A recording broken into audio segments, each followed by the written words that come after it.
प्रभु राम देव भगवान अल्लाह खुदा ईश आदि नाम एक ही शक्ति के हैं।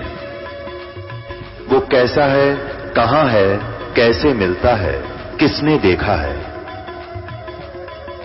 ये प्रश्नवाचक चिन्ह पूर्ण रूप से हटाने के लिए अवश्य सुनिए जगत गुरु तत्वदर्शी संत रामपाल जी महाराज के अमृत वचन, सर्व पवित्र धर्मों के पवित्र शास्त्रों के आधार पर। सत साहिब दर्शकों, दिव्य शक्ति और भूत प्रेतों जैसी बातें सुनने में तो काल्पनिक लगती हैं, परंतु जिसके साथ यह घटना घटती है उसी को पता चलता है कि वास्तव में यह कितनी बड़ी बला है। ऐसी ही सत्य घटना जितेंद्र जी के साथ घटी थी, जो विदिशा मध्य प्रदेश के रहने वाले हैं। जितेंद्र जी ने हनुमान जी की भक्ति करते करते एक ऐसी शक्ति प्राप्त कर ली थी जिससे वह लोगों को छोटे मोटे लाभ दे सकते थे, परंतु वो स्वयं के जीवन की किसी भी समस्या का हल नहीं कर पा रहे थे। आज जितेंद्र जी का कहना है कि संत रामपाल जी महाराज की शरण में आने के बाद मुझे अपने जीवन की सभी समस्याओं का समाधान मिल गया। आज मैं पूर्ण रूप से सुखी हूँ। आइए जानते हैं कि जितेंद्र जी ऐसा क्यों कह रहे हैं। सुनते हैं जितेंद्र जी की कहानी, उन्हीं की जुबानी। नमस्कार सर। नमस्कार सर। सर क्या नाम है आपका? सर जितेंद्र शर्मा नाम है मेरा। जितेंद्र जी आप कहाँ के रहने वाले हैं? गंज बासुदा, जिला विदिशा, मध्य प्रदेश। सर संत रामपाल जी महाराज से नाम दीक्षा आपने कब ली? सर 20 तारीख 4था महीना 2013। सर संत रामपाल जी महाराज से नाम दीक्षा लेने से पहले आप क्या भक्ति साधनाएं करते थे? सर मैं जो जो बचपन से देखा था वो ही भक्ति करता था। अपने हनुमान जी को मैं बहुत ज़्यादा भक्ति करता था। तो अपने एक पैर पे खड़े होकर 3-3 घंटे तक मैं राम नाम का जाप करता था। उनके सामने शिव जी की पूजा करते थे, क्योंकि हमारे परिवार में जो है ग्राम गमाखर में शिव जी का मंदिर है, जहाँ के हमारे परिवार के लोग पुजारी हैं वहाँ पर। तो सर वो भक्ति इतने हद तक करी कि भक्ति करते करते मेरे लिए हनुमान जी के नाम से एक शक्ति आने लगी, जो बहुत पावरफुल शक्ति थी। उससे कई लोगों के काम भी हुए, लेकिन मैं ये सोचता था कि भगवान चाहिए थे हमें, तो परमात्मा चाहिए थे। जो शक्ति हमें नहीं चाहिए कोई झाड़ा फूंकी, कोई मान बढ़ाए। ये जो सिद्धि मुझे आती थी, जो शक्ति आती थी, इसे ख़त्म करने के लिए, ताकि ये मुझे ना आए, इसके लिए मैंने घर वालों ने भी परेशान हुए। कई जगह हम लोगों ने पूजा पाठ करी। तो एक वहाँ पे जो बाबा थे, वहाँ पे बहुत चर्चित थे, लाल बाबा नाम से, तो उनने हमें मतलब 20,000 रुपये से पूजा के नाम पे, ताकि जो मेरे पास जो शक्ति आती थी वो ना आए, 20,000 रुपये से एक दिन में हमें लूट लिया। और मैं इतना परेशान हुआ, मैं इतनी भक्ति भी करता था, और भक्ति करते करते ही मेरे लिए जो है अपना सपने आते थे बहुत खतरनाक। कोई गला दबा रहा है तो मेरी सांस रुक जाती थी। एक दिन भी मुझे सुकून से नहीं सो पाता था। मैं बहुत परेशान होने लगा। मेरे मन में जो ख्याल आते थे कि अपन भगवान की भक्ति करते हैं, भगवान के विषय में सुना है, भगवान तो सुख देते हैं, और ये मुझे दुख क्यों हो रहे हैं। इसके बाद मुझे टाइफाइड होने लगा। हर 8-15 दिन में, महीने भर में टाइफाइड होता था। तो वो टाइफाइड के इलाज के लिए भी मैंने जो है अपने भोपाल में इलाज कराया, बीना में झाड़ा फूंकी, मतलब कम से कम 1 लाख रुपए तो खर्च कर दिए वो टाइफाइड की बीमारी से सही होने के लिए। और फिर भी, और मेरी जहाँ नस दर्द करती थी सर, वो नस भी मैं सही नहीं हो रही थी। बहुत परेशान था मैं। इसके बाद कुछ समय बाद मतलब ये रीढ़ की हड्डी में जो है तिरछापन बताया मेरे लिए, और मैं सोचने में मजबूर हो गया कि मैं इतनी भक्ति करता हूँ, इस दुनिया में क्या भगवान नहीं है क्या? मैं इतने सच्चे मन से भक्ति करता हूँ तो क्या कमी हो रही है? मैं फिर बहुत मतलब एक नास्तिक टाइप का होने लगा कि भगवान इस दुनिया में है ही नहीं है।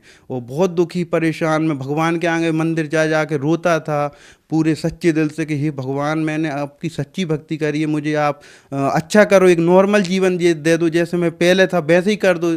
मैंने तो आपकी भक्ति करते करते मेरा जीवन नाश हो गया।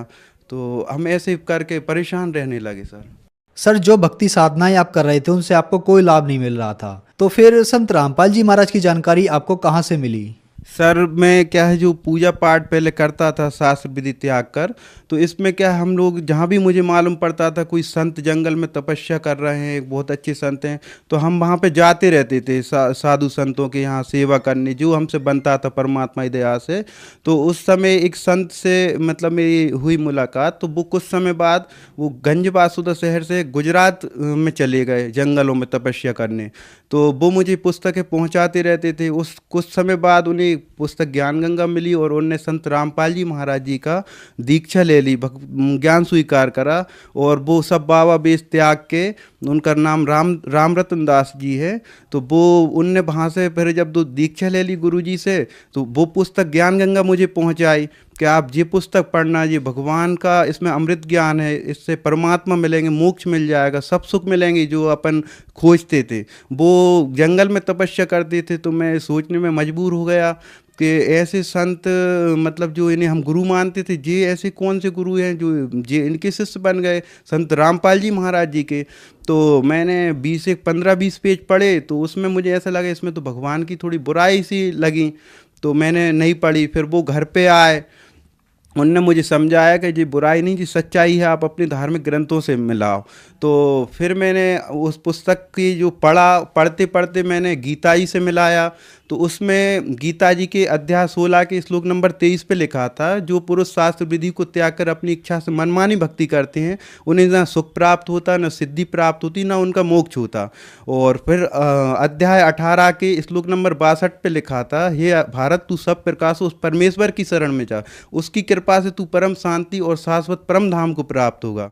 मैंने मतलब जो इतने प्रमाण देखे उसमें, तो मुझे मतलब एक हिम्मत हुई, ऐसे जैसे मतलब कोई व्यक्ति अंधा हो गया हो, उसे आंखें मिलने की एक उम्मीद की किरण उसमें मुझे दिखाई दी कि अब यहाँ पे मेरा मतलब जो है परेशानी वो दूर हो जाएंगी। तो फिर परमात्मा की दया से मैंने जब वो ज्ञान पूरा अपने धार्मिक ग्रंथों से मिला लिया, तो फिर मैं पूरी तरह से उससे संतुष्ट हुआ कि ये ज्ञान परमात्मा का है, और इसमें वेदों से प्रमाण बताया है, वेदों से मिलाया कि वो पूर्ण परमात्मा की शरण में जो भी भक्त जाता है, उसके वो परमात्मा जन्मों जन्मों के पापों का नाश करके उसे पुनः जीवन दान भी दे देते हैं और पापों का नाश कर देते हैं। तो मैंने कहा परमात्मा की कृपा से, यहाँ मालिक की कृपा से मेरी समस्याओं को समाधान होगा। तो संत रामपाल जी महाराज जी की जो पुस्तक है उसमें मैं विचार करता था। तो एक दिन रात में मतलब सुबह 6 बजे के लगभग मैं नींद खुल गई थी, तो उस समय एकदम से संत रामपाल जी गुरु महाराज जी मेरे पास में आके बैठे और मेरे सिर पे हाथ फेरने लगे और बोले, बेटा 1 महीने बाद अब तुझे कोई तकलीफ नहीं होगी। तो फिर 1 महीने बाद ही मतलब जो राम रतन जी ने मुझे पुस्तक दी थी, वो 1 महीने बाद फिर दोबारा मेरे पास आए और बोले, क्या आप दीक्षा लेना है? तो मैंने बोला बिल्कुल लेना है भगत जी। तो वो फिर मुझे ले गए संत रामपाल जी महाराज जी के आश्रम पे। तो वहाँ पे संत रामपाल जी गुरु महाराज जी से वहाँ पे हमने फिर दीक्षा ली। सर, ज्ञान गंगा पुस्तक पढ़कर आप सतलोक आश्रम बरवाला गए और संत रामपाल जी महाराज से नाम दीक्षा ली। तो क्या संत रामपाल जी महाराज से नाम दीक्षा लेने के बाद आपको कुछ लाभ भी प्राप्त हुए? जी सर, बिल्कुल हुए। जो सर मुझे जो मतलब जो सिद्धि को मैं दूर करना चाह रहा था, जो शक्ति आती थी, वो संत रामपाल जी गुरु महाराज जी की दया से वो शक्ति उसी दिन से, मतलब आज मुझे लगभग 5 साल हो गए, उस दिन से संत रामपाल जी महाराज जी दीक्षा लेने के बाद एक भी बार वो शक्ति नहीं आई। और गुरु जी से जब आशीर्वाद लिया संत रामपाल जी गुरु महाराज जी से, तो मैंने प्रार्थना करी, संत गुरु जी रामपाल जी महाराज जी मेरे लिए जो है टाइफाइड होता है हर 15 दिन महीने भर में, और मेरा बुखार जाता ही नहीं है। तो गुरु जी जो है आशीर्वाद देते देते रुक गए मेरे पास, और संत रामपाल जी गुरु महाराज जी और बोले, बेटा अब नहीं होगा। तो गुरु जी की ऐसी दया हुई कि उस आज 5 साल हो गए, तो आज तक एक भी बार भी मुझे टाइफाइड नहीं हुआ। और मेरी जो सिर की नस दर्द करती थी, वो नस दर्द भी बिल्कुल ठीक हो गई, और बवासीर की बीमारी भी हो गई थी। और मैं जो है परहेज से रहता था, कोई भी मिर्ची वगैरह ये और भट्टा वगैरह ऐसी जो सब्जी बताई थी वो नहीं खाता था। लेकिन गुरुजी की शरण में पहुंचने के बाद, संत रामपाल जी महाराज जी की शरण में पहुंचने के बाद मैं मिर्ची पूरे चीज़ें खाने लगा नॉर्मल, और आज तक कोई दिक्कत नहीं हुई। और मैंने जो जांच कराई थी, मेरे रीढ़ की हड्डी में जो तिरछापन बताया था, MRI जांच कराई थी 6,500 रुपये में, भोपाल में प्यूपिल्स हॉस्पिटल में। तो डॉक्टर साहब ने बताया था आपके 2.5-3 लाख रुपए जो है इसमें ऑपरेशन होगा, खर्चा आएगा, और आप कभी भरी हुई तगाड़ी भी मत उठाना। तो भरी हुई तगाड़ी का वजन भी नहीं उठाना था। तो मेरे लिए तो विश्वास हो गया था कि संत रामपाल जी महाराज जी के यहाँ भक्तों के अनुभव सुनता था मैं, कि उन्हें तो जीवन दान तक मृत्यु से जीवित कर दिए हैं भक्तों को। तो मेरे लिए तो इतना आराम लग गया, तो मुझे विश्वास हो गया था कि मैं जितनी भक्ति ज़्यादा करूँगा तो एक दिन मेरी जी रीढ़ की हड्डी भी ठीक हो जाएगी। तो गुरु जी की ऐसी दया हुई संत रामपाल जी महाराज जी की कि मेरी वो रीढ़ की हड्डी का दर्द बिल्कुल एकदम ठीक हो गया, और मैं कम से कम 50-50 किलो वजन भी उठाने लगा। मैं आज अपनी रिपोर्ट भी लाया हूं, क्योंकि आज जो है धर्म के नाम पे बहुत लोग मतलब झूठ भी बोलते हैं, ताकि आपको विश्वास हो देखने के बाद कि ये सच्चाई है और आप विश्वास करो। ये सर ये रिपोर्ट है जो मैंने जांच कराई थी, जिसमें आप देख सकते हैं इसमें जो रीढ़ की हड्डी है उसमें टेढ़ापन है, ये जो असंभव है, मतलब इसमें बगैर ऑपरेशन के व्यक्ति ठीक नहीं हो पाता। और जिसे रोग हुआ है वो इस पीड़ा को समझता है। मैं बहुत ज़्यादा दुखी रहा, बहुत परेशान रहा इससे, बहुत दर्द होता था पैरों में, पैर के काम नहीं करते थे। संत रामपाल जी गुरु महाराज जी ने जो भक्ति दी, भक्ति करते करते वो दर्द आज मैं भूल गया, वो दर्द कहाँ चला गया। तो गुरु जी के यहाँ मतलब कोई भी चीज़ असंभव नहीं है। मैंने वहाँ पे देखा है कम से कम 2500 लोगों के कैंसर जैसी बीमारी भी वहाँ पे ठीक हो गई है। और ये मुझे पूरा विश्वास है कि कोई भी कितना ही दुखी व्यक्ति है, मैं अपने आप में बहुत दुखी व्यक्ति था, मतलब अपने आप में दिन भर मुझे ऐसा लगता था कि मैं 100 बार ये सोचता था कि भगवान के ही से जब धोखा मिल गया तो अपने आप में गोली मार लूँ, ख़त्म कर लूँ अपने आप को, बार बार ऐसे विचार आते थे। क्योंकि भगवान की इतनी भक्ति करते करते मैं दुखी हो गया था। मैं सोचता था कहीं दुनिया में भगवान नहीं है, लेकिन वास्तविकता में जब धार्मिक ग्रंथों में देखा तो भगवान इस पृथ्वी पे आ चुके हैं, और वो उनकी भक्ति जो बता रहे हैं संत रामपाल जी महाराज जी, उस भक्ति से हर चीज़ संभव है। गुरुजी संत रामपाल जी महाराज जी की कृपा से मेरे जो बहुत बड़े संकट में मैं फंस गया था, पूरी जो बीमारियां थी, कई बीमारियां थी, जो प्रेत बाधा थी और सपने आते थे बहुत खतरनाक, गुरुजी की संत रामपाल जी महाराज जी की दया से मैं आज पूरी तरह से स्वस्थ हूँ। सर, संत रामपाल जी महाराज से नाम दीक्षा लेने के बाद आपकी रीढ़ की हड्डी की बीमारी, टाइफाइड की बीमारी ठीक हुई। इसके अलावा आपकी भूत प्रेत की समस्या भी ठीक हुई। तो जो श्रद्धालु आज आपको देख रहे हैं, आप उन्हें क्या संदेश देना चाहेंगे? उनके लिए सर बस मैं संदेश तो संत रामपाल जी गुरु महाराज जी देते हैं। मैं प्रार्थना करना चाहता हूँ हाथ जोड़ के कि जैसे हम मतलब आज तक जो भक्ति करते हैं तो वो भक्ति हम केवल शास्त्रों से हटके कर रहे हैं, मनमानी साधना कर रहे हैं। तो आपसे यही प्रार्थना है कि आप जो गुरुजी संत रामपाल जी महाराज जी का ज्ञान समझें, अपने धार्मिक ग्रंथों से मिलाएं। और ये मौका बार बार नहीं मिलेगा। हमारा जो मनुष्य जीवन है बहुत अनमोल है। संत रामपाल जी महाराज जी से दीक्षा लो और अपना मानव जीवन सफल बनाएं, अपना कल्याण करें। सर, संत रामपाल जी महाराज से नाम दीक्षा कैसे ले सकते हैं? सर चैनल पे संत रामपाल जी महाराज जी का सत्संग आता है, उसके नीचे पट्टी पर उनके नंबर दिए जाते हैं, उन नंबरों पे फ़ोन लगाएं। और नज़दीकी जो सेंटर दिए हैं गुरुजी की कृपा से आज कई जगह नाम दीक्षा केंद्र खुल गए हैं, वहाँ पर जाके आप नाम दीक्षा ले सकते हैं निःशुल्क। धन्यवाद सर। साहिब दर्शकों, अभी आपने सुने संत रामपाल जी महाराज से दीक्षा प्राप्त करके सुखी हुए भक्त के अनुभव। अब देखिए जगत गुरु तत्वदर्शी संत रामपाल जी महाराज के मंगल प्रवचन। माता पिता तो आपको सब जगह मिल जाएंगे। गधे का जन्म लेंगे तो वहां भी माता पिता, कुत्ते का जन्म लेवांगे वहां भी माता पिता, सुअर का जन्म लेंगे वहां भी माता पिता, और सारा कुल तैयार पाओगा। लेकिन मानुष जन्म पाकर नहीं रटे हरि नाम, और जैसे कुआ जल बिना फिर बनवाया क्या काम। लेकिन ये मनुष्य जीवन फिर नहीं मिलेगा। और माता पिता तो बहुत मिल जाएंगे। ये इस समय सत्संग और गुरु सतगुरु मिलना ये बड़ा दुर्लभ है, जो आपको उपलब्ध हुआ, सुलभ हो गया। तो कहते कुल खोए कुल होत है, कुल राखे कुल जाए, और राम ने कुल कुल भेंट ले सब कुल रहा समाये। यानी परमात्मा के भक्ति मार्ग में आके आप इस कुल में जुड़ो, आपको यहाँ भाई बहन सब कुछ, और फिर सतलोक जाओगे, सदा के लिए आपका कुल चलेगा सतलोक में। तो यहाँ राम निकुल कुल के मिलने से आप सदा आपका खानदान बढ़ेगा, वहां कुल रहेगा जहां पहले रहा करते थे, वो आपका पूरा परिवार होगा, कभी मृत्यु नहीं होगी, राग द्वेष नहीं कती, क्योंकि वहां किसी चीज का अभाव नहीं है। अब जो प्रसंग चल रहा है तो परमात्मा बहुत कुछ समझाया करते थे और कहा करते थे, लेकिन हम विरोधी हो गए उस भगवान के। तो उसमें परमात्मा कैसे रहा करते थे?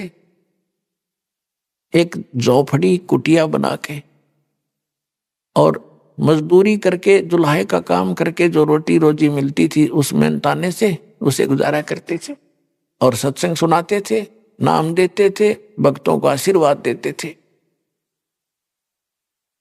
अब इस बात से क्षुब्ध होकर के उन अन्य धर्म गुरुओं ने सोचा कि ना यूं मारे तो मरता और ना यूं ज्ञान में हारता, बात नहीं जानता है, तो इसके लिए एक तरीका अपनाया कि इसको इतना लज्जित कर दो कि गांव छोड़कर भाग जाए, काशी छोड़कर भाग जाए।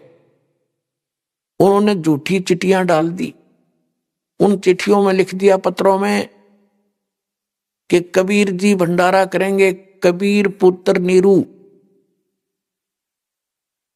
काशी नगर बनारस 3 दिन का भंडारा होगा, और प्रत्येक भोजन के उपरांत एक दोहर देगा, एक असरफी देगा सोने की 10 ग्राम सोना, और सब साधु संतों के डेरों में, मंडलेश्वरों के डेरों में, छोटे मोटे गांवों में। तो ये तो डेरे वाले लालची हुआ करे। तो उन्होंने जिन पता चला कि वे कमाल का भंडारा, कोई बड़ा सेठ है, प्रत्येक भोजन के बाद असरफी दोहर देगा। दोहर बहुत बड़ी कीमती चीज हुआ करती, कंबल जैसी। आजकल तो बहुत बढ़िया कंबल हो वो समझ लो, उसमें दोहर कहा करते उसको, और वो खद्दर से ही बनी होती थी। तो सब ही लिया अपने सारे मंडलेश्वर जितने डेरे वाले थे, किसी के पास 1000 चेले थे, किसी 200 थे, किसी 500 थे, जगह जगह डेरे बना रखे, वहां छोड़ रखे थे, सारे ले आए। 18 लाख वो साधु संत आ गए इस लालच में कि भंडारा खावांगे, और सारे चिल्लन ले आए कि सारे दौर मिलेगी, सब नसरफी मिलेगी, सारी गुरुजी को वो देंगे, वो कहाँ ले जाएंगे? वो गुरुजी इस चक्कर में कति को बीमार समार डुल्ला लंगड़ा था, उसने भी ले आए साथ में अंधा काना। तो 18 लाख आदमी चिट्ठी ले रहे वहां इकट्ठे हो गए। रविदास जी सुबह सुबह जाया करते थे सैर सपट्टे को। रविदास जी और कबीर परमेश्वर जी अधिकतर इकट्ठे रहते थे। रविदास जी चमार जाति में थे, कबीर साहब जुल्हा जाति में प्रगटे थे। तो वहां रविदास जी ने देखा इतनी जनता खड़ी, साधु संत के आज क्या हो गया इस काशी में भाई, इतनी जहां देखा बंदे बंदे, आदमी आदमी। रविदास जी ने पूछा उन साधु संतों से, कैसे आए हो महाराज? कहने लगे यहाँ, अरे काशी वार को उनको बहुत तन पूछ लिया था पहले, कैसे आए हो कैसे आए हो। रविदास जी भी पहुंच गए इसी समय। तो कहने लगे काशी वाले तुम कौन सी दुनिया में रहते हो, तुम्हें पता नहीं हम इतनी दूर से आ गए, क्या भंडारा हो रहा है? रविदास जी ने पूछा भी कौन दे रहा है? कि कबीर पुत्र नीरू। प्रभु ने पूछा कोई तुम्हारे पास पत्र है? कहा देखिए रे पत्र। रविदास जी अनपढ़ थे कि भी जो इतने कॉन्फिडेंस से सारे बता रहे हैं तो बात तो सच्ची है। अब वो तुमको पता था कि किसी जालिमों का किया हुआ जुल्म है हमारे परमात्मा पर। उसी से में वापस आ गए, कित के फरेसों थे वो।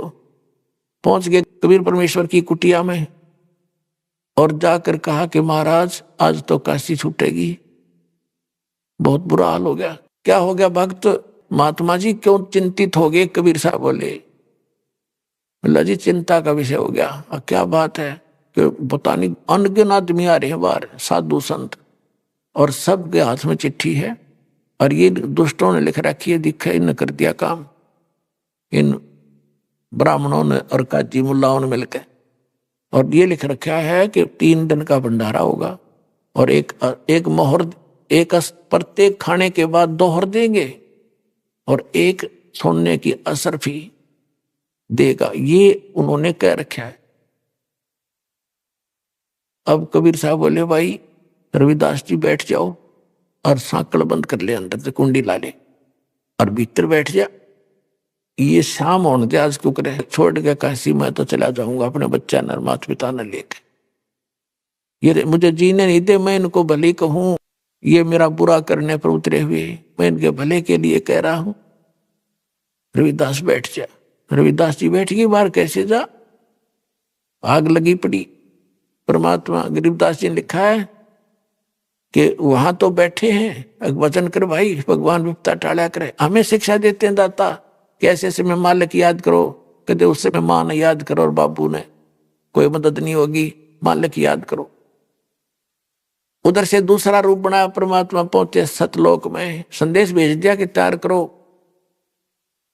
क्योंकि उसमें बंजारे लोग हुआ करते, बंजारे वो रईस आदमी होते थे और बैलों के ऊपर जैसे गधे पे बोरा डाल के सामान डाला करें, ऐसे बैलों पर बोरे लाद करके वो जंगलों में से निकाल कर ले जाते थे। रास्ते नहीं होते थे, वो बैल आसानी से निकल जाते थे कहीं के।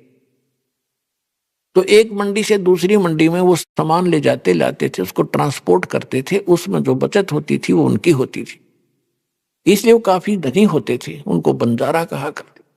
फिर समय आने पर बदलते गए परिस्थितियां, वो दूसरी बात। तो बैलों पर सामान ले जाते थे। तो वहां परमात्मा ने आदेश दे दिया कि ऐसे ऐसे यहाँ पर बहुत जनता आ गई है, ये काम होगा, तुम तैयार करो।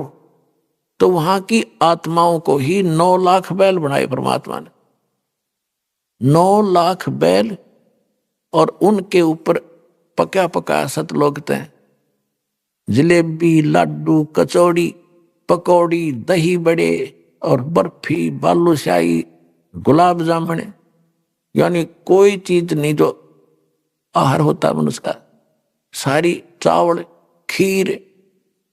और एक पलक में आ उतरे इतनी दूरी पे, और आके वहां टेंट लगा दिए, बिछा दिया सुंदर कपड़े, नीचे टेंट लगा दिए, उनके अंदर भर दिया कि एक में जलेबी, एक में चावलों का ढेर भर रखा। और कौन से पहले पतीला मांगोगे, इतने 18 लाख आदमी आगे चावल नो, पूरी पाड़ की पाड़ पीड़े रखी नो, ढेर ला रखा नो, खूब ऊंचा जलेबी, लाडू, कचौड़ी, दही के नो माट भर दिए, गगन कर दिया। बहुत बड़े बड़े पतीले भरे धरे, लोहे के कढ़ाई जिस तरह होते हैं। कितना इतनी फुर्सत किसने थी नो, जो सोचने की युक्त कितना यार कैसे आए नो, खावर जय जयकार करे। हो गया भंडारा शुरू। अपना रूप बना लिया परमात्मा ने, दूसरा रूप केशव नाम धर लिया, और केशव बंजारा। लोग पूछने लगे आप कौन हो, क्या नाम है आपका, कबीर क्या लगता है आपका। तो केशव कहता है, केशव रूप में भगवान कहते हैं वो मेरा पगड़ी बदल दोस्त है, पगड़ी बदल यार है मेरा। और मेरे पास उसका संदेशा गया था कि मित्र कुछ सामान ले आना, ऐसे ऐसे कोई भगत आए हैं, उनको भोजन कराना है। ले आए हम भाई, हम तो उसके नौकर हैं। उधर से दिल्ली में भी संदेशा भेज दिया, राजा सिकंदर लोधी के पास शेख तकी वहीं रहता था, उनका मिला हुआ सांगता था ये सारा। उसने राजा को भी चिट्ठी दे दी कि आपका गुरु कबीर भंडारा कर रहा, आपको बुलाया है, आप चलोगे। अवश्य जाऊंगा। राजा बोले गुरुजी बुलाओ और मैं ना जाऊं, मेरे को जीवन दान दे रखे उन्होंने। शेख तकी खुश हो गया, आज पता लग जाएगा इसको, उसको भगवान कहता था हैं, और उसको कहता अल्लाह का अवतार आया है, आज वो पावे को नहीं, इसको भाग्य होगा झोपड़ी छोड़ करके। इस उद्देश्य से लेकर के शेख तकी जो धार्मिक गुरु था उस सिकंदर लोधी दिल्ली के बादशाह का, वो परमात्मा से विशेष ईर्षा रखता था, क्योंकि सिकंदर लोधी का रुझान परमात्मा कबीर जी की ओर अधिक था। 2 फकीर और 2 वजीर एक दूसरे ने देख कर अज्जी नहीं हुआ करते, तो वो इसलिए घनी ईर्षा करता था। राजा तो उसको ही गुणगान करता है, आज वो भाग जाएगा तो तेरा ही बोलबाला रह जाएगा। अब जो वो पहुंचे वहां पर काशी में, देखो जो भंडारा चलन लग रहा है, वो लंबी लंबी पंक्ति लग रही, और खावे रोटी का, लड्डू, जलेबी, कचौड़ी, और सबको खड़ा हो जाता है केसो वहां पर, खाना खाते आओ और इधर से निकलो, एक दोहर असरफी 7 लो जी, मिनट में लो जी, जय वे रोटी खाओ, जय वे दोहर और मोहर और जाओ। इसे बेईमान थे, कई बार रोटी खाई उन्होंने दिन में 10 बार, थोड़ी खाओ और उठ लें। तो समुद्र का जल लोटों से कब निभा करे, वो तो समुद्र है परमात्मा। और ये इस संसार को एक लोटा गिर देंगे ना सतलोक ते, 1 साल पूरा विश्व छका रह सकता है, इतना समर्थ हो। आप भटकते फिरते हो। गरीबदास जी कहते हैं, उत्तर दक्षिण पूरब पश्चिम फिरदा दाने दाने नु, सर्व कला सतगुरु साहेब की हरि आए हरियाणे नु। अरे पेट के लिए देश विदेश भटकते हो, कभी उत्तर कभी पूरब कभी पश्चिम में धक्के खा रहे हो, उस मालिक की शरण में आओ जो हरियाणा में आए थे, और फिर देखना आपको कैसे सुख देगा वो मालिक। जो 18 लाख व्यक्तियों ने, गरीब आदमी झोपड़ी में बैठा जिसके शाम का आटा तो सुबह का नहीं, और वो 18 लाख व्यक्तियों को खाना खिला रहा है 3 दिन और मोर असरफी दे रहा है, तो वो क्या आपके पेट नहीं भर सकता? जो आप उस मालिक, कबीर साहब ने दिखा के मेरे की तरह तुम विश्वास करियो मेरे में, मैं जो आपको दिखा रहा हूं लीला करके, और फिर देखना मेरे हाथ, फिर देखना मेरे सुख। हमारी बुद्धि वहां तक पहुंचती है कोई ना, हम घने सियाने आपे में बन रहे हैं और अपनी सनपत्ता में दूने दुखी हो गए अपनी बुद्धिमता से, जीव संज्ञा से। जब तक हम इस स्थिति में नहीं आवेंगे, परमात्मा पर 100% विश्वास नहीं करेंगे, तो भगवान साथ नहीं देगा। दे तक आपकी करी कमाई मिलेगी, फिर मालिक का जो विशेष राहत आपको ऐसे मिलेगी। अब वहां जाकर देखा बनारस में तो गजब हो, ये तो सारा काम कति भंडारा शुरू हो गया। शेख तकी पूछ रहा है, भाई कौन है, कौन दे रहा है भंडारा? अब उन्होंने बताया खाने वालों ने कि हमने पता नहीं, कबीर एक इस तंबू में बैठा है टेंट में। अब शेख तकी और सिकंदर लोधी केसों के पास गए, बता दिया काशी के लोगों ने, जी राजा आया है, राजा आया है। केसो खड़े हुए, कहो महाराज। सिकंदर लोधी ने पूछा कि आप कौन हो? कि मैं केसो नाम है दास का। कबीर जी से आपका क्या नाता है? कि मेरा पगड़ी बदल मित्र है वो, और उनका संदेशा गया था मेरे पास, चिट्ठी मेरे पास भी गई थी कि एक छोटा सा भंडारा है भाई, कुछ सामान लेते आना। तो दास उसका ये सेवा कर रहा है। अब तोरा गजब होइयो, 18 लाख आदमियों को भोजन खिला रहे हैं, मोहर दोहर दे रहे हैं, और उसको ये कह रहे हैं छोटा सा भंडारा करना, कुछ सामान लेते आइएगा।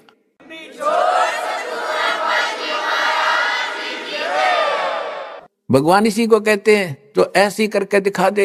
हम भूल गए भगवान ने, क्योंकि हमें परमात्मा मिले ही नहीं थे। अब शेख तकी तो पकड़ के कलेजा अरुड़े बैठ गया, उसकी तो मां सी मर गई, और सिकंदर लोधी का गदगद हो गया कि ऐसा भगवान है। पर मुझको मालूम था कि कुछ भी कर सकता है, ये समर्थ है। लोगों को ये लोग नहीं समझ पा रहे, ये समर्थ है। ये पता नहीं किस कारण से ये लीला कर रहे, जुल्हे के घर में बैठे। तो उसमें सिकंदर लोधी ने कहा कि महाराज परमात्मा क्यों नहीं आए यहां पर? आए नहीं क्या अभी तक? कब आएंगे? उसे केसों से पूछ रहा राजा सिकंदर लोधी। केसों ने कहा कि भगवान मालिक हैं, आओगे जब आ जाएंगे। उसका दास बैठा है, काम सारा ठीक चल रहा है, उनकी इच्छा होगी जब आ जाएंगे, मर्जी के मालिक हैं वो। हम तो दास से मित्र हैं उसके, लेकिन दास है उसके, और हाजिर खड़े रहेंगे जब तक वो आएंगे। सिकंदर लोधी ने कहा कि नहीं, मैं दर्शन करना चाहता हूं, चलो वहीं चलेंगे, चौफड़ी पर चले गए, हाथी पर बैठकर, सैनिक भी साथ में। जाके नीचे हाथी से उतरकर कुंडा खड़खड़ाया तो रविदास जी कहने लगे, महाराज दिखाइए, यहां भी आ गए।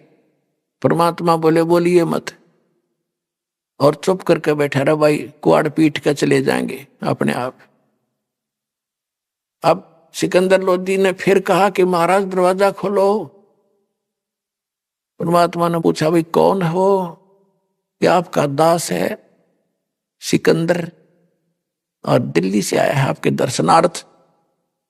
परमात्मा बोले राजन, मैं दरवाजा नहीं खोलूं और आज का दिन किसी प्रकार कट जा, मेरा यहां पर रात हो जा, मैं उठा कर अपने सारे परिवार को रात को भागूंगा और जंगल में कहीं लुक के छुप कर अपना टाइम पास करूंगा। राजन, ये लोग मुझे यहाँ जीने नहीं देंगे, मेरा ठिकाना नहीं छोड़ा, मेरे पास खाने को दाने नहीं, खाने को आटा नहीं, और झूठी चिट्ठी लिख रखी महाराज 18 लाख व्यक्तियों को। एक राजा नहीं खिला सकता, एक गरीब कहां से उनको खिलाएगा। सिकंदर लोधी कहने लगे, परवरदिगार, ये दास आपको पहचान चुका है, ये भोली जनता तो ना माने, दाता आपने रंग ला रखा है, आप एक बार देखो, वहां चलकर आपके दर्शन करने के लिए लाई थे सारी जनता जो बाहर से आई है, कि एक बार उसके दर्शन तो करा दो, जिसने ऐसा अनमोल काम किया, ऐसा भंडारा कर रखा है, जय जयकार हो रही है दाता आपकी, एक बार दर्शन दो, मुझे दर्शन दे दो ना, मैं अन्न नहीं खाऊंगा। तब कहा रविदास, खोल दे खिड़की। दरवाजा खोलते ही मुकुट समेत दंडवत प्रणाम किया। देखो पुण्यात्मा, भगत था वो, मुसलमान होते हुए और परमात्मा के चरणों में राजा होते हुए, और चरणों में दंडवत प्रणाम किया मुकुट समेत। मुकुट इतनी दूर पड़ा जाकर चरणों में, इतना आवेश में था वो, और फिर आशीर्वाद लिया। कहा, भगवान एक बार आपके दर्शन करना चाहते हैं, जनता को दर्शन देकर करतार करो मालिक। तब परमात्मा बोले, भाई चलो। अब जब वहां से चले, मालिक उठे, गरीबदास जी ने कमाल कर रखा है, जैसे तुलसीदास जी ने श्री राम तक की उसकी बुद्धि खुली हुई थी, उसके विषय में जो लिखा है वो सत्य लिखा है। ऐसे गरीबदास जी महाराज भगवान से परिचित हुए, सतलोक गए, फिर वापस आए थे। उन्होंने कहा कि जब परमात्मा बाहर निकले, सिर पे राजा जैसा मुकुट अपने आप सतलोक से आके सिर पे रखा गया, और आकाश से फूल बरसन लगे नो परमात्मा के ऊपर। तो फिर हाथी पर बैठकर रविदास जी को भी साथ बिठाया। राजा ने अपने हाथी पर, अंबारी होती थी हाथी के ऊपर, एक अंबारी बोलते थे, उसके खोखा रखा होता था। राजा लोग पहले ये कंफर्टेबल उनकी ये यात्रा होती थी, ट्रेवल होता था हाथी, और उसमें वो रखा करते थे। उसमें बैठ के फिर रविदास जी चंवर ले रहे थे, पीछे पीछे चंवर करते आवे थे अपने कबीर परमेश्वर पे। तो राजा ने कहा कि भगवान, हे भगत जी, मुझे भी दे दो, आप तो रोज सेवा करते हो, दास भी कुछ लाभ ले ले, आज मौका मिला है। तो उनसे चंवर लेकर राजा चंवर कर रहा है, हाथी में बैठा रखा है, और बीच में आगे भगवान, बीच में राजा, पाछा रविदास जी बैठे, और राजा चंवर कर रहा है उनके ऊपर। उस अंबारी के चारों गेट खुलवा दिए ताकि दुनिया देखे। राजा चंवर करता किसके ऊपर? एक जुल्हाई धानक पे। दुनिया देख रही है, काशी वाले एक राजा की तो दिमाग खराब हो गया, या कुदरती बात है, दीवे तला अंधेरा सदा रहा है। काशी के लोग तो दुखी, इतना दुख मान रहे, बाहर के लोग जय जयकार करें, जो भोजन बाढ़ाए है, उन्होंने जो लिखा था वो सारा मिल रहा है। अब सारे मेले में घूम कर देखो भोजन खाने वाले कौन सा है वह कबीर, कि वो जिस पर चंवर कर रहे हैं, ये राजा है बीच में बैठा, राजा चंवर कर रहा है। और तो सब हैरान हो रहे हैं, कोतरे की यू है वो, ये है कबीर, ये है जो भंडारा कर रहा है। कहा ये है महापुरुष, वह भंडारा के कमाल कर दिया, ऐसा भोजन कभी देखा ना खाया, कभी सुना नहीं। और सतलोक से आया भोजन, न्यारा टेस्ट, जीभ चाटती रह जाऊंगली, ऐसा गजब का। अब सारे मेले में घूम गए, और वहां आगे जहां परमात्मा अपने डबल रोल में केशव रूप में बैठा था, जब कबीर परमात्मा नीचे उतर के हाथी से टेंट में प्रवेश करने लगे, थोड़ी सी दूरी पर रहे थे, अपने आप सतलोक से तकत आया सुंदर पलंग, उसके ऊपर एकदम जैसे कंप्यूटर में आप देखते हो फटाफट बनते जाया करे, इस तरह गद्दे बिछ गए, उनके ऊपर चद्दर सुंदर बिछ गई, चारों तरफ हीरे मोती जड़े हुए थे उसमें, और बीच में बैठ के मालिक जच के उस तख्त के ऊपर।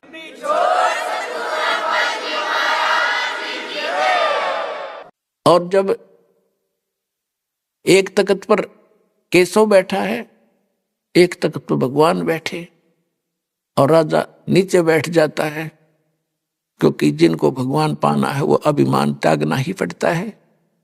तो उधर से टेंट कि सीलिंग रख ली ऊपर ऊपर की और बाकी खोल दिया। वहां खाना खावें और मालिक की मौज परमात्मा वहां डिस्कस करे और सुने सब लोग, जितने जो कड़ती बैठे थे सारे, जहां तक जो वो वार्ता करें सारी सुन रहे थे। और वो वार्ता का बहुत लंबा डिस्कशन है, वो सारा मैं अब सुना नहीं पाऊंगा। तो परमात्मा ने 24 घंटे तक, 24 घंटे 8 पहर तक केशव प्रश्न कर रहा था कि कबीर जी आप क्यों आ गए इसे गंदे लोक में, आप इनका भला चाहो या आपका मार मार कर रहे हैं। तो परमात्मा कहते हैं कि केशव आप नहीं जान सकते मेरे दर्द में, ये मेरे बच्चे हैं, काल ने इनको भाग प्यार रखी है।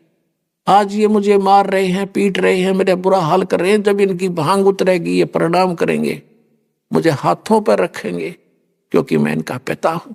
मैं उस दिन की इंतजार कर रहा हूं कि इनकी कदिया भांग उतरे, और मैं ज्ञान सुना रहा हूं। इस ज्ञान से इनकी माया की भांग उतरेगी, फिर ये मुझे पहचानेंगे और रोया करेंगे ये बालक कि हमने बड़ी गलती की अपने पिता को सताकर। मैं उस दिन के इंतजार के लिए प्रयत्न कर रहा। तो उस समय परमात्मा के लगभग 10 लाख व्यक्तियों ने नाम लिया यो ज्ञान सुन के। वो तो उद्देश्य ये था। अब दुखी तो हुए वो मूर्ख, बदनाम करने के लिए वो भगत तक इकट्ठे करे, उन्हें कबीर साहब करे हो तो कद्दे भी ना हो इकट्ठे हुए मंडलेश्वर। और ये बाबा जी, संत, मंडलेश्वर, गुरु जी जो बन रहे हैं और उनके चेले, ये सारे भक्तात्मा हैं। परमात्मा के लिए के बेचारे घर भी छोड़ दिया, उनका जहाँ फंसे कसाइया गए। अब वो भी भगवान के बच्चे, गुरु भी भगवान के बच्चे, और वो उसके चेले भी मालिक के बच्चे। वो तो सबके लिए क्रिया करा। वो तो और गणे अच्छे जो भगवान छोड़ के उनके लिए चिपके हुए थे, तो उनको शरण में लेने में घड़ी देर नहीं लगे। ज्ञान सुनते सारे फड़फड़ा गए। उन गुरुआ ने भी समर्पण कर दिया, उन चेलों ने भी। उसी से मेरा नाम ले लो, नाश हो गया बात का। तो 10 लाख व्यक्तियों ने 18 लाख में थे उस दिन नाम लिया था, चेले बने भगवान के। इस प्रकार परमेश्वर के 64 लाख से सो गए थे उस समय। एक धानक जुलाए के, ना कोई मीडिया था, ना कोई प्रचार प्रसार का साधन था। ऐसे ढूंढे ठाए दाता ने, ऐसे प्रमाण दिए, ऐसे सुख दिए उनको।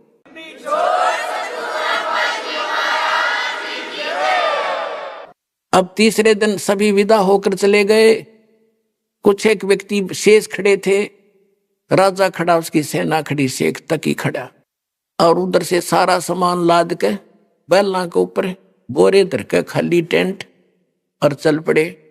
जब वो गंगा से पार निकलना था, जब गंगा के अंदर प्रवेश करने लगे, सभी देख रहे थे निकलेंगे कैसे, दरिया इतनी जबरदस्त बह रही है।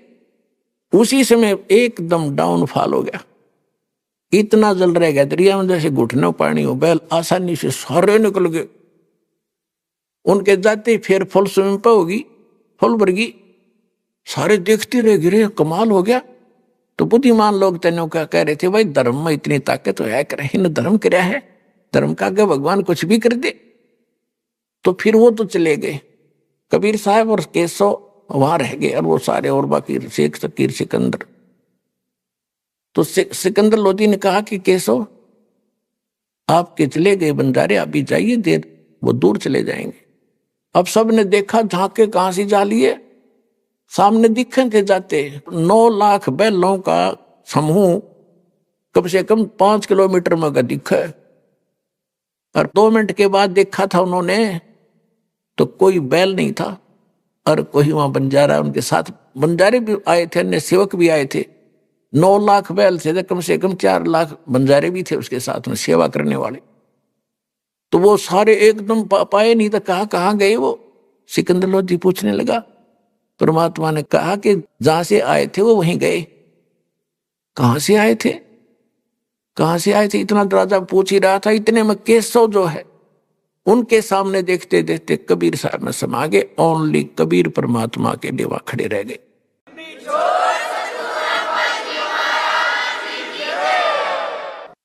अब शेख तकी वहां खड़े लोग बाकी सारे वो कह रहे हैं भाई कमाल कर दिया, बड़ा भंडारा किया महाराज आपने। सिकंदर लोधी भी कह रहा था महाराज आपने तो कमाल कर दिया, बड़ा भंडारा किया।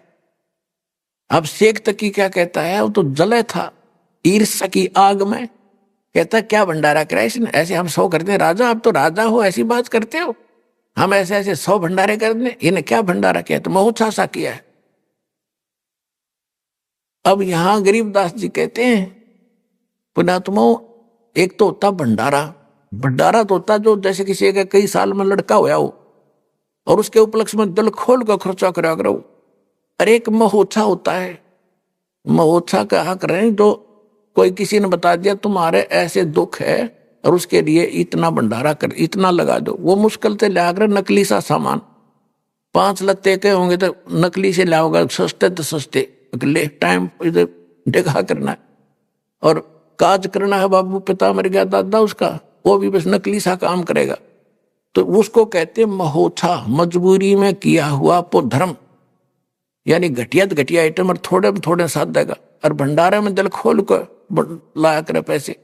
तो कहते हैं गरीबदास जी कहते हैं कोई कहे जग जोनार करी है, जग भंडारा करया है, और कोई कहे महोत्सव और बड़े बड़ाई करा करें गाली काटे ओछा। कहते बड़े लोग तो बड़ाई करा करें किसी की और नीच आदमी किसी की बड़ाई नहीं कर सकता, वो गाली काटे ओछा।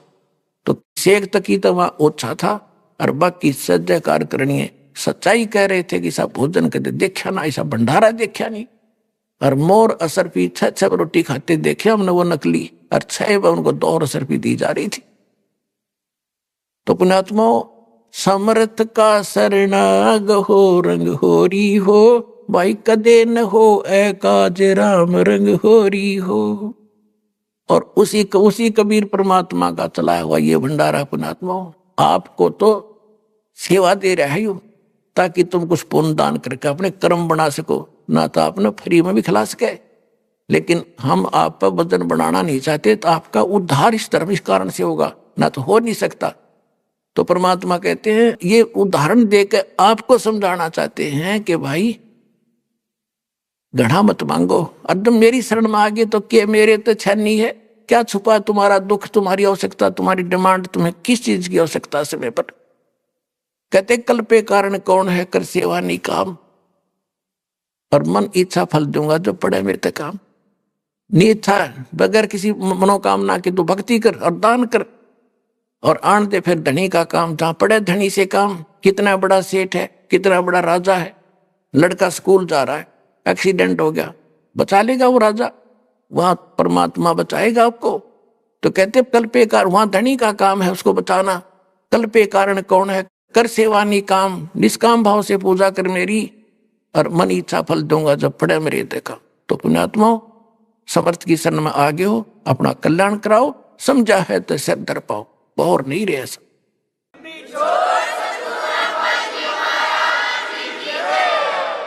परमात्मा कहते हैं चारों युग में मेरे संत पुकारे, और कूक कहा हम हेल रे, ये हीरे माणिक मोती बरसे, ये जग चुगता ढेल रे। परमात्मा कहते हैं चारों युग में मैं आया और जिन प्यारी आत्माओं से मैं मिला उनको ज्ञान दिया, उन्होंने और हम सब ने मिलकर ऊंचे ऊंचे स्वर में ढोल पीट पीट की आवाज लगा ली रही, ये ज्ञान गलत है, ये भगवान भक्ति करण के नहीं है। 3 देव की जो करते भक्ति, उनकी कदे ना होवे मुक्ति। 600 वर्ष पहले भगवान कहा करते थे, और वही महापुरुष कहा करते थे जिनको भगवान मिले थे, जिनके शुभ नाम दास ने बहुत बार आपको बताए हैं।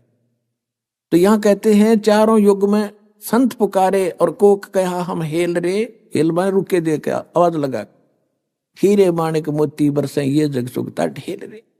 तो ये राम नाम के मोती हम बेखारे गली गली। तो यहां कह रहे हैं कि हंसा देश सुदेश का वो पड़ा को देसा आए, जिनका चारा मोतियां वो गोग्यों क्यों पतियां।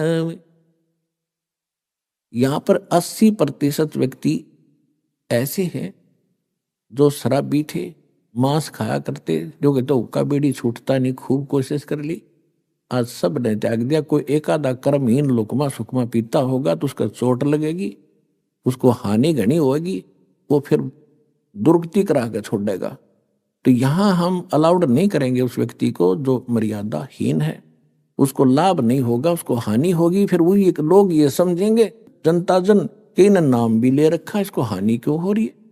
हानि तो वो खुद कर रहा है जो मर्यादा तोड़े बैठे, वो चाहे सार नाम भी प्राप्त कर लियो, उसका कितना ठिकाना नहीं। अभी आपने सुने संत रामपाल जी महाराज के मंगल प्रवचन। आइए अब सुनते हैं संत रामपाल जी महाराज से नाम दीक्षा लेकर सतभक्ति करके अद्भुत लाभ प्राप्त करने वाले अनुयायी के विचार। क्या आपने कभी अपने किसी को बिस्तर पर पड़े देखा है, एक ऐसी हालत में जहां ना बोलने की ताकत है, ना सुनने की और ना ही जीने की कोई उम्मीद? क्या कभी आपको किसी डॉक्टर ने यह कहा है, अब कुछ नहीं हो सकता, इन्हें घर ले जाइए? दर्शकों, उत्तराखंड के निवासी ज्ञानी जी की कहानी भी कुछ ऐसी ही थी, जिनकी माता जी के फेफड़े गल चुके थे। डॉक्टरों ने जवाब दे दिया था, पर फिर हुआ कुछ ऐसा जो विज्ञान की समझ से परे था। मृत्यु के द्वार पर खड़ी उनकी मां को जब 4 यमदूतों ने घेरा और वह बोल भी नहीं पा रही थी, तभी एक चमत्कार हुआ। संत रामपाल जी महाराज स्वयं प्रकट हुए और कहा, मैं अपनी भक्त की लाज बचाने आया हूं, मैं तेरी आयु बढ़ाता हूं। अगले ही दिन जिनकी सांसें टूट चुकी थीं, वे न सिर्फ बोली बल्कि चलने लगीं। पर चमत्कार यही नहीं थमा, बहन पर था 10 भूत प्रेतों का साया। वो स्वयं कहती थी कि ये मुझे नहीं छोड़ेंगे, लेकिन एक जयकारे ने सबको भगा दिया। और जब डॉक्टरों ने उन्हें फिस्टुला, भगंदर का ऑपरेशन कराने को कहा, तो संत रामपाल जी महाराज ने सपने में आकर कह दिया, कुछ नहीं होगा, ऑपरेशन मत कराना। और वही रोग बिना ऑपरेशन, बिना दवा के गायब हो गया। दर्शकों, क्या वास्तव में यह सब संभव है? आखिर इसके पीछे की सच्चाई क्या है? आइए सुनते हैं ज्ञानी जी की कहानी, उन्हीं की जुबानी। नमस्कार सर। नमस्कार सर, क्या नाम है आपका? सर, मेरा नाम ज्ञानी दास है। ज्ञानी जी, आप कहाँ से हैं? सर, मैं ग्राम हरिदासपुर, पोस्ट दिनेशपुर, रुद्रपुर, जिला उधम सिंह नगर, उत्तराखंड से। ज्ञानी जी, आपने संत रामपाल जी महाराज से नाम दीक्षा कब ली? सर, मैंने संत रामपाल जी महाराज जी से सन 2013 2 नवंबर सन 2013 को नाम दीक्षा ली। सर, हमारे दर्शकों को अपनी भक्ति साधनाओं के बारे में बताएं, आपने क्या क्या भक्ति साधनाएं की हैं? हाँ सर, संत रामपाल जी महाराज जी से नाम दीक्षा लेने से पहले सर मैं हनुमान जी का कट्टर पुजारी था। प्रत्येक मंगलवार को नहा धो के चालीसा करता था और हनुमान मंदिर भी जाता था, प्रसाद चढ़ाता था और बांटता भी था। और सर मैं दिन भर में 6-7 बार चालीसा भी करता था। सर, आपका संत रामपाल जी महाराज जी की शरण में जाने का क्या कारण बना? सर, एक संत रामपाल जी महाराज का एक शिष्य मिला था और उन्होंने एक पुस्तक दी थी, ज्ञान गंगा। सर, उस पुस्तक को मैंने पढ़ा। पहले तो मेरे को ऐसा लगा कि ये ऐसा हो सकता है क्या। तो सर, जब मैं उस पुस्तक को पढ़ने लग गया तो उसमें कुछ अलग ही ज्ञान था, ऐसा हमने कभी सुना नहीं था। उसमें जब हमने पढ़ा तो वेद शास्त्रों की सारी बातें थी और सब भक्ति के बारे में, गुरु के बारे में क्या होते सब कुछ पढ़ा हमने। ऐसे हम कभी सुना करते थे वेद शास्त्रों के बारे में, वेदों के बारे में। जब सर हमने वो पुस्तक पढ़ा तो शुरू में तो ऐसा लगा कि ऐसा नहीं हो सकता, पर बाद में इतनी रुचि बनी, पढ़ते रहे। तो सर मैं संत रामपाल जी महाराज का पुस्तक पढ़ा, उसमें मेरे को ज्ञान समझ में आ गया। आत्मा में ये तो हो गया कि ये फाइनल ज्ञान है, लेकिन फिर भी एक बार ऐसा लगा कि एक बार गीता से प्रमाण मिलाया जाए। यदि गीता में सारे प्रमाण मिलते हैं तो ज्ञान नंबर 1 का है और ये सच्ची भक्ति है, सत साधना है। इससे ही जीव का कल्याण हो सकता है, हमारा मोक्ष हो सकता है। तो सर मैंने फिर किताब पढ़ने के 18 दिन के बाद मैंने संत रामपाल जी महाराज जी से नाम दीक्षा ली। ज्ञानी जी, हर इंसान चाहता है कि अगर वो भक्ति कर रहा है तो उसे लाभ मिले, उसकी परेशानियां ठीक हों और उसका परिवार भी सुरक्षित रहे। तो आपको क्या लाभ मिले संत रामपाल जी महाराज से नाम दीक्षा लेने के बाद? हाँ सर, संत रामपाल जी महाराज जी की शरण में आने के बाद मुझे बहुत सारे लाभ मिले। सबसे पहले तो सर मेरे को पूर्ण आध्यात्मिक ज्ञान हुआ कि पहले हमें पता नहीं था कि गुरु क्या होते हैं, गुरु बनाना चाहिए या नहीं बनाना चाहिए। वेद शास्त्र सुने थे, लेकिन संत रामपाल जी महाराज जी के शरण में आने से पूर्ण आध्यात्मिक ज्ञान का पता चला, सद्भक्ति के बारे में पता चला, सदगुरु क्या होते इसके बारे में पता चला।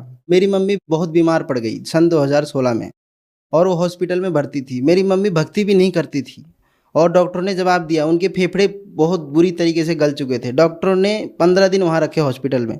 डॉक्टरों ने जवाब दे दिया ये नहीं बचेंगी। फिर भी हमारे पूरा परिवार, बड़े भाई सब उनसे मिन्नतें करते रहे, जितने पैसे चाहिए ले लो, लेकिन हमारी मम्मी को ठीक कर दो। बड़े बड़े डॉक्टर थे, सर्जन थे, सब ने यही कहा ये ठीक नहीं हो सकती, आप इनको घर ले जाओ, ये कुछ ही दिनों की मेहमान है करके। हमारे मम्मी के फेफड़े बुरी तरीके से गल चुके थे, कुछ भी नहीं बचा था उस, और डॉक्टरों ने साफ मना के दी ये नहीं बचेंगी। तो फिर सर हम उनको घर ले आए। और घर में आने के बाद मम्मी की हालत बहुत बेकार हो चुकी थी, बिस्तर पे पड़ी थी, ना बोल पा रही थी, ना किसी को सुन पा रही थी, बस ऐसी जिंदा लाश हो गई थी। सबको यही लगा कि अब ये नहीं बचेंगी। मैंने सर संत रामपाल जी महाराज जी से नाम लिया था।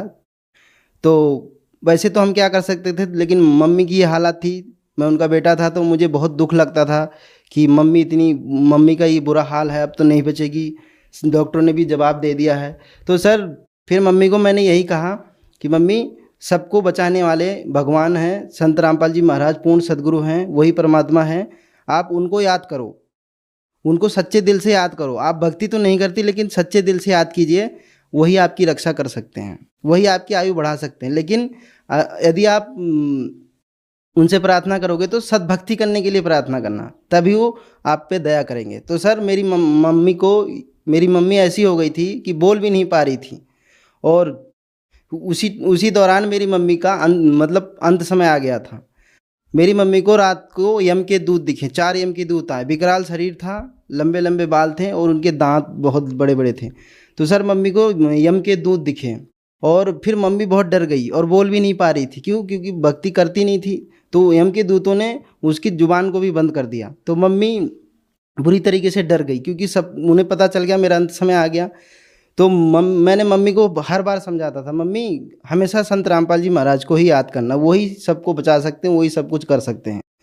तो मम्मी ने उस समय मुसीबत के समय मम्मी के मुंह से आवाज़ नहीं निकली, लेकिन मम्मी ने फिर भी अंत में बहुत जिद करके एक बार ये बोला, पिताजी बचाओ। तैसे ही वहाँ पे संत रामपाल जी महाराज प्रकट हो जाते हैं, और मेरी मम्मी, वो यम के दूत आकाश में उड़ जाते हैं, और मेरी मम्मी देखती है कि गुरुजी आ गए। इससे पहले हमारी मम्मी ने कभी गुरुजी को देखा नहीं, ना नाम लिया। फोटो में मैं घर में भक्ति करता था, वो फोटो देखती थी मम्मी। तो मेरे मम्मी को ये पता चल गया कि ये गुरुजी हैं, संत रामपाल जी महाराज हैं। तो मेरी मम्मी ने मेरे गुरुजी आए संत रामपाल जी महाराज, और मेरी मम्मी को आशीर्वाद दिया और कहा, बेटा मैं तेरी आयु बढ़ाता हूँ, और इस आयु को सद्भक्ति के लिए ही दे रहा हूँ, सद्भक्ति करना और अपना कल्याण कराना। और परमात्मा ये भी बोले कि मैं अपने भगत के कारण, मैं अपनी भगत की लाज बचाने के लिए आपको जीवन दान देता हूँ, क्योंकि मेरा भगत दुखी था करके। मैंने गुरुजी से यही प्रार्थना किया कि गुरुजी, मैं ये नहीं कहता मेरी माता को जीवन दान दो या उनको स्वस्थ करो, मैंने ये कहा था कि अगर वो दुखी होंगी तो हम भी दुखी होंगे, तो परमात्मा आप दया करो। तो मेरे गुरुजी आशीर्वाद देकर चले गए। उसी दिन मेरी माता जी ने 1 महीने तक कोई आहार नहीं किया, न किसी से बोल पाई, न किसी की बातें सुन पाती थी। लेकिन उसी के जस्ट दूसरे दिन सुबह से मेरी मम्मी बोलने लग गई, अपने पाँव पे चलने लग गई और खाना खाने लग गई। मैं सत्संग में जा रहा था रविवार के दिन, लेकिन किसी कारणवश मैं वहाँ नहीं जा पाया, वापस घर आ गया। जब मैं दोपहर को घर आया, मम्मी आई, बैठी, मेरे से बात करने लगी। तो मैंने देखा कि मम्मी खुद अपने पाँव पे चल के आई। मैं हैरान हो गया। तो मैं मम्मी से कुछ पूछता, उससे पहले मम्मी मुझे सारी घटना बताने लग गई कि ऐसे ऐसे मेरे को यम के दूत दिखे थे, संत रामपाल जी महाराज आए, मेरे को आशीर्वाद दिया, जीवन दान दिया, सद्भक्ति के लिए ऐसे संत रामपाल जी महाराज बोल के गए। मैंने कहा, मम्मी ये तो बहुत ही अच्छी बात है, अब आप सद्भक्ति करना, अब आप गुरुजी से नाम ले लो। तो सर मेरी मम्मी को फिर संत रामपाल जी महाराज जी से मैंने उनको उपदेश दिलाया। 5-6 साल हो गए, आज भी मेरी माता पूर्ण रूप से स्वस्थ है, अपने पाँव पे चलती है और उनको कोई दिक्कत नहीं, कोई तकलीफ नहीं। और सर मेरी बहन के ऊपर 10 प्रेत आत्माएं थे और उसको दुखी कर रहे थे, और वो चिल्ला चिल्ला के बोल रही थी कि ये 10 के 10 खड़े हैं, मेरे को नहीं छोड़ेंगे, मुझे नहीं छोड़ेंगे। उसके हाथों को खींच रहे थे, उसे बहुत दुखी कर रहे थे, वो चिल्ला रही थी, ये कह रही थी ये 10 के 10 खड़े हैं, ये आज मुझे नहीं छोड़ेंगे। सर मैंने नया नया उपदेश लिया था, उस समय प्रथम मंत्र मिला था मुझे। पूरे घर वाले वहाँ उपस्थित थे, सब रो रहे थे कि अब क्या होगा, नहीं बचेगी। उससे पहले कई तांत्रिकों को दिखाया, हॉस्पिटल में भी एडमिट कराया, लाखों रुपए खर्च भी किया, लेकिन मेरी बहन ठीक नहीं हुई। उस समय मैं भी बैठ के देख रहा था कि अब क्या होगा, कुछ नहीं हो सकता। लेकिन परमात्मा की प्रेरणा हुई, संत रामपाल जी महाराज की प्रेरणा हुई। तो अचानक से संत रामपाल जी महाराज जी ने प्रेरणा किया और मेरे मुंह से बहुत तेज निकल गया, बंदी छोड़ सदगुरु रामपाल जी महाराज की जय, बंदी छोड़ सदगुरु रामपाल जी महाराज की जय हो। वो मेरी बहन को सब छोड़कर मेरे तरफ देखने लगे, इसको क्या हो गया, ये क्या बोलने लग गया। तो कहते वो मेरी बहन के जो ऊपर जो 10 प्रेत आत्माएं थे, जो मेरी बहन चिल्ला चिल्ला के बोल रही थी, हम मेरे को नहीं छोड़ेंगे, आज मार देंगे, आज मार देंगे, नहीं छोड़ेंगे, 1 महीने से दुखी कर रहे थे। तो सर वो सारे के सारे प्रेत आत्मा जो 10 के 10 थे वो वहाँ से भाग गए और मेरी बहन बेहोश हो गई। फिर उनको पकड़ के हम अंदर लेके आए। 1 महीने से मेरी बहन ने ना कोई पानी पिया, ना कोई खाना खाया। तो सर उसी रात को जहाँ मैंने आसन लगाया था संत रामपाल जी महाराज का, वहाँ पर लेकर आए और वहाँ मेरी बहन ने पानी भी पिया और खाना भी खाया और उसी दिन से पूर्ण रूप से स्वस्थ हो गई। मैंने संत रामपाल जी महाराज जी से प्रार्थना भी लगवाया था, तो मेरी बहन के लिए बोला गुरुजी ने जल्द से जल्द बेटी को नाम दिला दो, तो संत रामपाल जी महाराज जी के यहाँ उसे ले जा हमने उपदेश दिलाया, तो मेरी बहन आज पूर्ण रूप से स्वस्थ है, उसको कोई दिक्कत नहीं है। सर मेरे को एक बीमारी हो गई थी फिस्टुला, जिसे भगंदर कहते हैं। 2 साल से था, मुझे पता नहीं चला, मैं बहुत तकलीफ होती थी, मुझे तो बहुत दर्द होता, पस आता था, लेकिन मेरे को पता नहीं था कि ये क्या तकलीफ है। जब 2 साल बाद मुझे बहुत दिक्कत होने लग गई, तो सर मैं डॉक्टर के पास गया, तो डॉक्टर ने सीधे मेरे को सर्जन के पास भेज दिया। उन्होंने बोला इसका ऑपरेशन होगा। मैं सर्जन के पास गया, सर्जन ने यही बोला इसका ऑपरेशन हो। उन्होंने मेरे से 10-12 टेस्ट करवाए, HIV टेस्ट करवाए, शुगर टेस्ट करवाया और भी बहुत सारी टेस्ट करवाए मुझसे। उन्होंने बाद में बोला आपको ऑपरेशन कराना पड़ेगा। सर्जन डॉक्टर ने ये कहा मैं लिख कर देता हूँ 99% ऑपरेशन से ही ठीक होते हैं, क्योंकि उन्होंने ये भी टेस्ट करवाया था कि इस फिस्टुला की पहुँच कहाँ तक हो चुकी है। उन्होंने ये कहा था कि इसकी पहुँच हड्डी तक जा चुकी है, अब ये कैंसर का रूप ले सकता है, अगर इन्फेक्शन हड्डी में हो गया तो कैंसर बन सकता है और आप अगर जल्द से जल्द इसका ऑपरेशन नहीं कराते हैं तो आपको कैंसर होने से कोई नहीं बचा सकता। ये वहाँ के डिस्ट्रिक्ट हॉस्पिटल के सर्जन, जो सबसे बड़े डॉक्टर होते हैं सर्जन, उन्होंने ये बोला था, मैं लिख के दे सकता हूँ। तो सर मैं बहुत दुखी हो चुका था उस समय कि अब मेरा क्या होगा। ऑपरेशन के लिए बोल दिया, मैं बहुत डर गया, मैं ऑपरेशन नहीं कराऊंगा करके, और मेरी उस समय आर्थिक स्थिति भी ऐसी नहीं थी कि हम ऑपरेशन करा सकते थे। मैं बहुत डर गया, क्या करते, मैंने किसी से नहीं बोला, घर में भी किसी से नहीं कहा। तो फिर सर मेरे को गुरुजी सपने में आए, सपने में आकर गुरुजी ने बोला कुछ नहीं होगा, आप ठीक हो जाओगे, ऑपरेशन मत कराना। फिर सर मैंने प्रार्थना भी लगाई गुरुजी से, संत रामपाल जी महाराज जी से प्रार्थना लगाई। वहाँ से गुरुजी का ये आदेश आया कि ऑपरेशन नहीं कराना है, परमात्मा दया करेंगे। तो सर वो मेरा जो भगंदर की बीमारी थी फिस्टुला, वो अपने आप ठीक हो गया। उसके बाद मेरे को कभी पस नहीं आया, ना कभी दर्द हुआ और पूर्ण रूप से ठीक हो गया। संत रामपाल जी महाराज की कृपा से मेरा फिस्टुला का जो रोग था पूर्ण रूप से ठीक हो गया, कोई ऑपरेशन कराने की ज़रूरत नहीं पड़ी। एक बार मैं साइकिल से शहर जा रहा था और रोडवेज की बस आ रही थी, उसने सर इतनी तेज़ी में कट मारा कि मेरे साइकिल से बहुत तेज़ आके टकराया और मैं साइड में जाके बहुत तेज़ी से गिरा। और सर मेरे को पता नहीं कि मेरा क्या होगा करके, मैं भूल गया मैं कहाँ हूँ, कैसे हूँ, किस हाल में हूँ। तो सर वो रोडवेज से जो मेरी साइकिल की टक्कर हुई, मैं किनारे गिर गया जाके। 5 मिनट बाद मुझे होश आया। मेरे को पता नहीं वहाँ क्या हुआ था। मैं जब वहाँ होश में आया तो मैं पूर्ण रूप से ठीक था, मुझे कोई चोट नहीं लगी, कोई खरोच नहीं आई। हाँ, मेरे कपड़े गंदे हो गए थे, मिट्टी विट्टी लग गए थे और साइकिल थोड़ा डैमेज हो गया था। तो संत रामपाल जी महाराज की कृपा से मेरे को कुछ नहीं हुआ। और सर मेरे पिताजी बहुत नशा करते थे, बीड़ी भी पीते थे, शराब भी पी के आते थे, मांस भी खाते थे। हम बार बार प्रार्थना करते थे, वो नहीं मानते थे। मैंने संत रामपाल जी महाराज से दंडवत प्रणाम करके कहा, हे भगवान मेरी भक्ति में बहुत बाधा आ रही है। तो संत रामपाल जी महाराज जी से जब मैंने दंडवत प्रणाम करके मैंने उनसे प्रार्थना किया और पिताजी को बार बार प्रार्थना करता था। मेरे पिताजी बीड़ी भी छोड़ दिए और शराब भी छोड़ दिए, मांस खाना भी छोड़ दिए। मेरे पापा ने सारे नशे छोड़ दिए, जिससे मेरे को भक्ति में कोई बाधा नहीं आई। और गुरुजी की दया से ही उन्होंने, संत रामपाल जी महाराज की दया से ही उन्होंने नशा छोड़ा, अन्यथा वो नशा नहीं छोड़ सकते थे।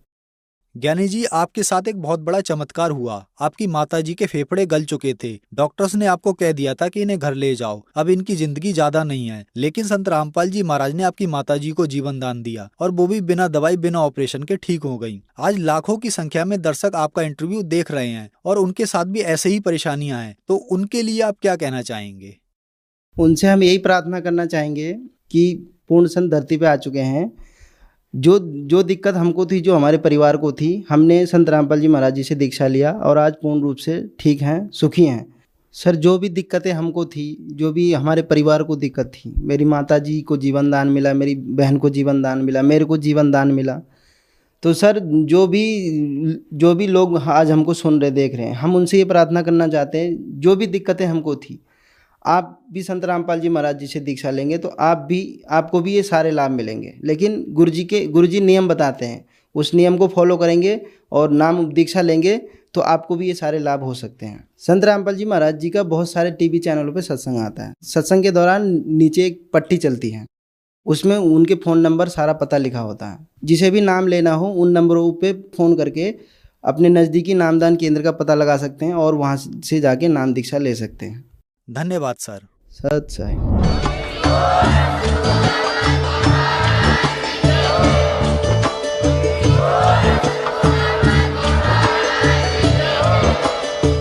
सुन रहे थे जगत गुरु तत्वदर्शी संत रामपाल जी महाराज जी के मंगल प्रवचन। अधिक जानकारी के लिए विजिट कीजिए हमारी वेबसाइट www.jagatgururampalji.org।